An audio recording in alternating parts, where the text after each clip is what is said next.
everyone. I'm Jovi Abellanosa. My day job is working for Hamilton City Council. I'm the Ethnic Development Advisor. What that means is I liaise between council and our migrant communities. And under COVID-19, it's obvious that a lot of our temporary workers have really been affected. And the community group that's been mentioned often has been the Filipino group, which I understand, but at the same time, it's also a concern. By that, I mean there's an increased demand for food parcels. There's discussions around problems with their employment, problems with their contract. So this afternoon, we're here with our Ambassador Gary Domingo to talk to us about some of these issues and maybe what the embassy is doing or is able to do, I suppose, to assure our temporary workers and our migrants that our ambassador is doing something. And we also have with us Ruth, Burgess, and Joan Prado, who are lawyers. They'll also talk to us about the amendment bill, immigration amendment bill that's coming up. And that would affect, I think, a lot of the migrants. And just to have a better understanding about that. Okay. Kia ora. Magandang hapon po. Thank you, Jovi. And it's great to be here with you guys. Just basically, well, this is one of the greatest challenge, not just to the Filipino community, but all of humanity. So let's jump right in. What is the embassy doing? So now, what is the special actions that we are undertaking? So yes, because of this crisis, many people are being laid off, Kiwis and migrants alike. So basically, many of the things that Filipino workers need to know is really coming from the New Zealand government, the central government or the local governments. So we have to make it clear what we handle and what we don't. Okay, so one thing we do is that, so generally, we need to get our kababayan, our Filipinos who are affected, who need help to register with us. So in our website and in our Facebook page, there are instructions where to click, and we have online registration forms. One is a general form for assistance. Tell us your situation. Have you been laid off? You need help with food, etc. And then there's another one which is on repatriation. If you need help in getting home. So with that, what Labat has now is, so one assistance that the embassy provides is we inform you what available assistance there are under New Zealand government, and also what is being provided by NGOs, churches, and other non-governmental groups. Mainly these are the food banks. So we refer you to those. Now, so immediate assistance that people have need is food. So there are food banks, so we refer to the food banks. We opted instead to work through the Filipino community organizations and individuals. So there are many great groups, like we have noticeably individuals who support, and such as our friends here in Hamilton, in Christchurch. We have groupings like the Good Hearts Foundation, which has supporters around the country. We have in a related support, the Pinoy Helping Pinoy group, who's been translating New Zealand government advisories daily. So that is regarding food. So in the case of the embassy, we just echo the information from the New Zealand government and civil society and NGOs. We support the Filipino community organizations, we support some of the Filipino community organizations, because again, our resources are limited. Now, the other immediate assistance has been with request for help is regarding your living, your landlord and all that. But it's a good thing that the New Zealand government declared, well, you stay put. While we have this emergency, you stay put. So it's just we haven't gotten too many. We thought we would have many inquiries about that. But fortunately, I think vast majority of landlords And apartment managers have been pretty good about it. We've had some exceptions, but we give them guidance on who to contact in the New Zealand government to fix that, and basically that's been okay. The next, of course, is on repatriation. Now, of course, the ones who were most immediately in need of repatriation were tourists, some students, and some workers who requested us for assistance. So we helped in repatriating 60 Filipinos out of Auckland last April 20. There was a PAL flight that were bringing Kiwis and permanent residents from Manila through PAL to Auckland. So we piggybacked on that, and we assisted Filipinos. But in these cases, like in the case of the New Zealand flights, you have to shoulder the payment yourself. And in many cases, well, they're tourists. They came to pay, so they already had return tickets anyway. It was just a matter of rearranging. Students also. So the question is, does the Philippine government subsidize a flight? No, we don't. We just, and there are some cases where the Philippine government has chartered flights, but that was in situations where you had really hundreds of Filipinos needing to go home.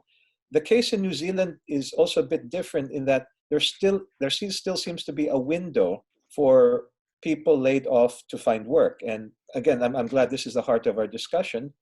That how do we do it of helping Filipinos, displaced Filipinos to find other jobs, or even their farms or companies which may have closed. There's a chance they may be reopening. So I think that's why we didn't get too many people asking for repatriation.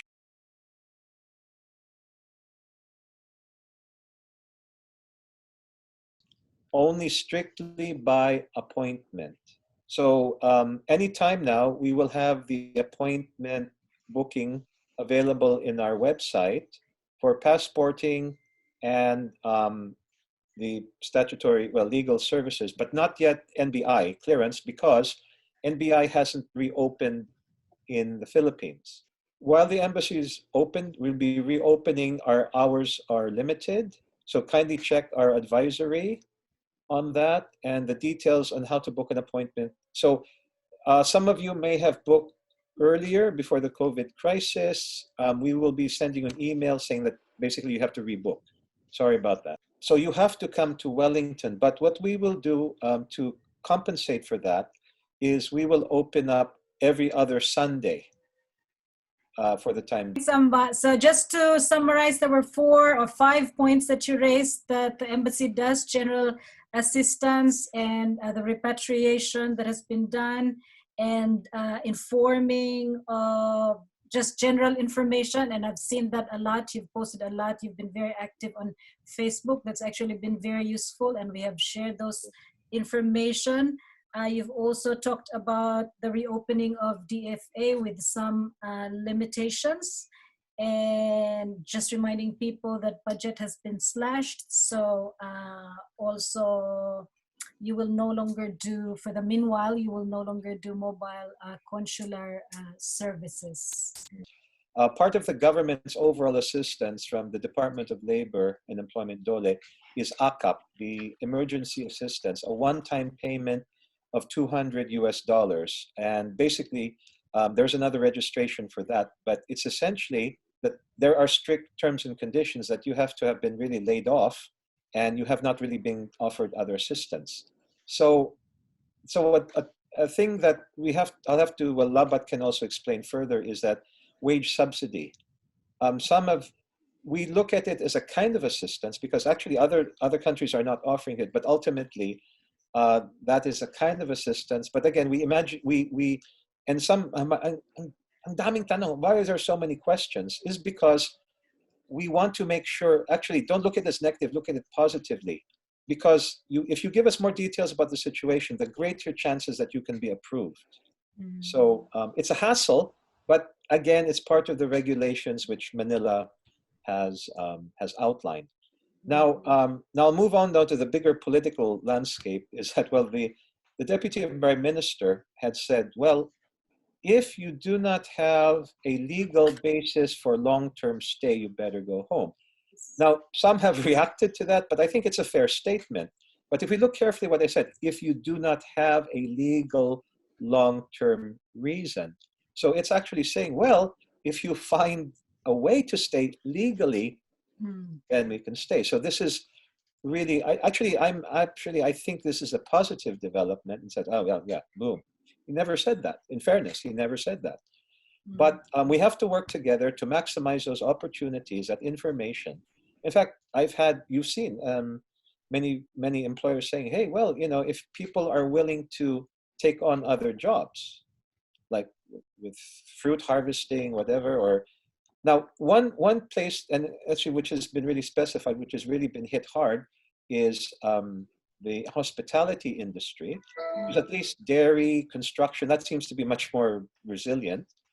But hospitality, because of the plunge in tourism, there's going to be a lot of layoffs. And a major center of that, of course, is Queenstown. And so we really have to work double time for Queenstown. And we've been in close touch with the Filipino communities there, and also with the local authorities. So, but there is hope. I really look forward to hearing your interpretation about the new amendments to the law, and then what opportunities there are. Now, and also I'd be very interested to hear, Labat and I are very interested to hear from how we can help, how can we work together with the local authorities like Hamilton Council, our lawyers, and our other stakeholders and friends, and how we can work together to basically cushion the blow for our workers. Thank you. Welcome, Ruth. Welcome, Joanne. Yeah. Thank you, Jovi. And good to see you again, Ambassador. Kia ora, my name is Ruth. I'm a lawyer with Lawhub in Christchurch. I'm in charge of the immigration team there. I work closely with Joan, and we were coming to talk a little bit about the proposed changes to the Immigration Act that are timetabled to take effect on Friday the 15th of May. The Immigration Amendment Bill was first put out beginning of May, so this has been very quickly put together, and it's a response to what's happened with the COVID-19 global crisis. It threw up flaws with the Immigration Act and its ability to deal with large-scale visa changes and processing that was necessary to respond to what had happened to that crisis.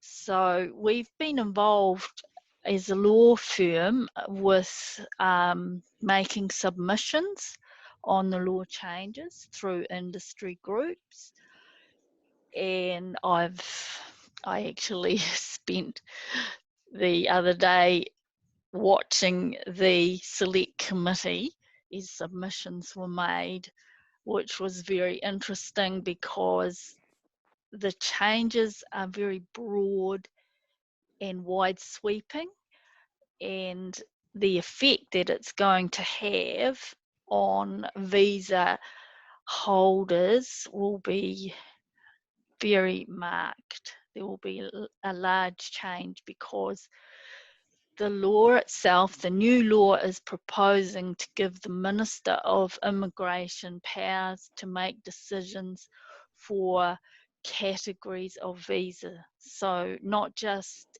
an individual visa, but can actually make decisions about groups of visas. So for example, work visas, student visas, and he can make a decision for that group. We have concerns about that because we, as most people will be aware, visa processing was taking quite a long time, and there was a lot of feeling about how long people had to wait for their visas once they put their applications in. So we were a little bit concerned that these powers that are going to be given, these extra powers to the Minister of Immigration, would mean that he would use that to clear the backlog of visas, visa processing, and sort of shift things sideways a bit. However, the changes themselves, they're changes to the powers of the Minister of Immigration, and there's about 8 of them, 8 major changes. But we were asked to talk specifically to the temporary visa holders and how these changes may affect them. Essentially, the proposal is that the Minister of Immigration will be able to vary, to suspend visas, to extend expiry dates, and waive some fees or application requirements. So these are broad changes, and immigration is, I think, looking to apply that to groups of visas. So if I can give an example, Yes. we think, we cannot say for sure because it hasn't happened yet, but once this law takes effect on Friday, we think that immigration is going to release a list of changes as a result of that law. And, well, for example, I think that this may mean that perhaps visa holders who have been caught offshore, where they've been issued a visa and they have a date by which they have to actually arrive in the country, one of the ways these new powers could be used is to say, well, we will extend that date of the visa for that person. This is a possibility that we think could happen. And it might be that the extension is until the global border restrictions start lifting. That might be one way. Some of the other changes we think will happen, it's already sort of happened with some of the essential skills workers and the student visas, and that is that they've made changes allowing those workers to shift employer or to change the job that they're doing. Now, the current arrangements are very temporary. They're only I think it's 6 weeks from when the level 2 comes into play. So those changes are only for a limited time, and we think that they may expand that with the temporary visas, because we are getting information about people who have been made redundant during this COVID crisis, and they're finding it very difficult to get another visa, partly because at the moment immigration's pretty much closed. It's only Wellington branch that's open at the moment. So, Wellington, and just last week they opened the National Documentation Office. So it's gradually starting to open up, but still really slow. So we've been looking at these changes. They're going to be quite dramatic, and I think the aim of them is going to be to respond to the COVID-19 issue. So they can issue statements such as, we're going to allow workers to change their jobs. We're going to make it easier for you to get a visa so that you can actually get re-employed by someone if you can find a job. And maybe the other thing is, we'll allow you to shift your occupation or we'll allow you to shift regions, but you still got to do the same job. So those are the kind of changes we think that we'll see. We think that there may be some fee waiving, but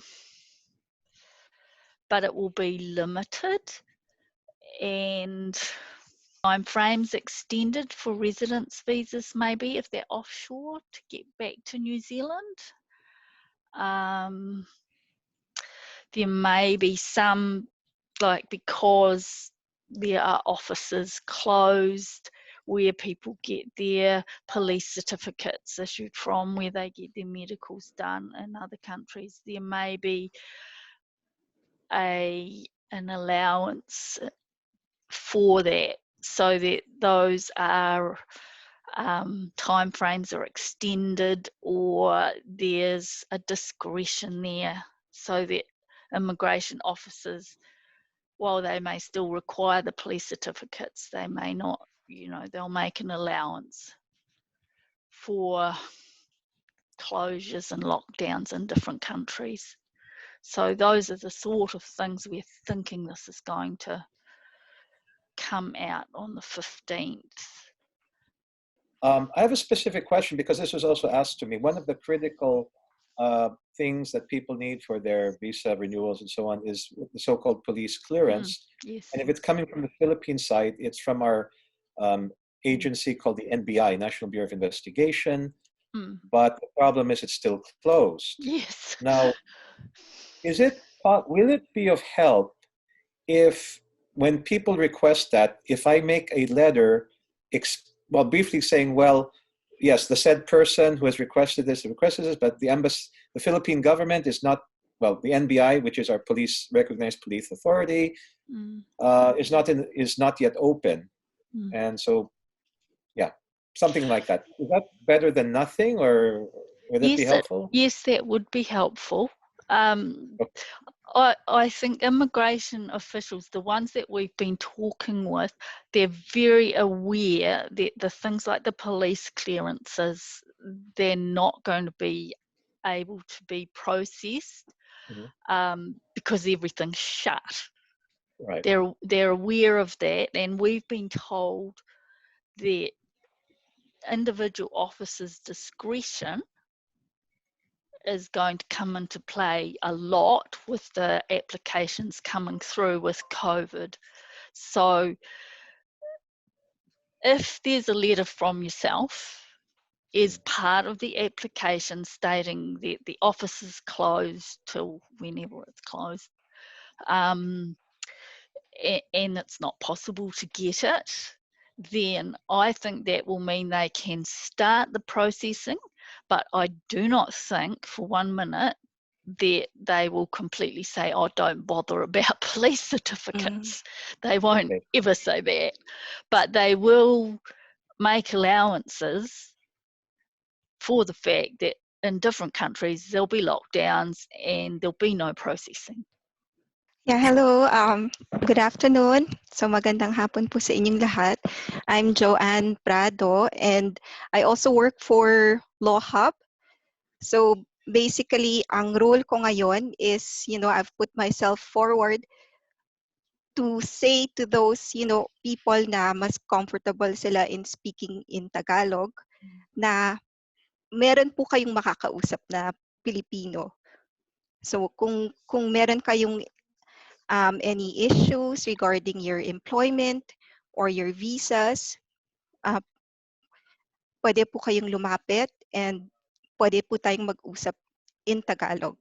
And also so parang basically ita-translate ko lang din yung sinabi ni Ruth with regards to the amendment bill in Tagalog, kasi nakarating po sa aming kaalaman na marami pa pong mga migrant workers na hindi alam na there is such a thing as the amendment bill, na ito po ay lalabas on Friday, and if masign po on the 14th, ito po ay magiging law on the 15th.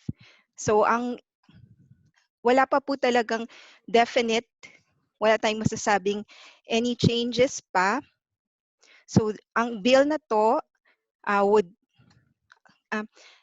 would give ay magbibigay ng malawak na kapangyarihan sa immigration para po, so ang mga ginamit na terms are impose, vary, cancel, suspend visa conditions. So hindi natin paalam kung ano talaga yung mga visa conditions na maaapektuhan. So ang importante nga is para sa lahat na to watch out for further further announcements ng immigration, because for sure maraming tao ang nag-aalala. So meron silang mga concerns like paano kung nawalan ako ng trabaho, and then so meron din yung mga kulang nga, like yung nasabi kanina, kulang sila ng mga requirements like NBI, medical. So paano na, madi-defer ba? Or yung mga nasa caught by the stand down period, may pag-asa ba para ma-further extend yung contract nila? Or yung mga mag-e-expire on the 25th of September, will there be any further extension for those people? Kaya it would be something to look forward to, yung mga next coming weeks na announcement from immigration. That's good. Yeah. So thank you very much. Looks like that's us. So for those who have joined us or are listening, so although we have Lawhub here, you know we have other agents and law offices that could also help you. Just make sure they're the right ones. And of course, we are very thankful that Ambassador Gary has joined us today and has reminded us about the things that the embassy can do and the other things that he's really keen to work on for the good and to protect our Filipino workers in New Zealand.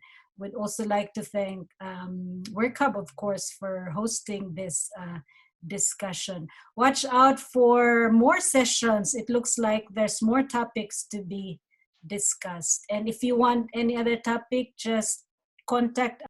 So that's us. Thank you very much. Maraming salamat.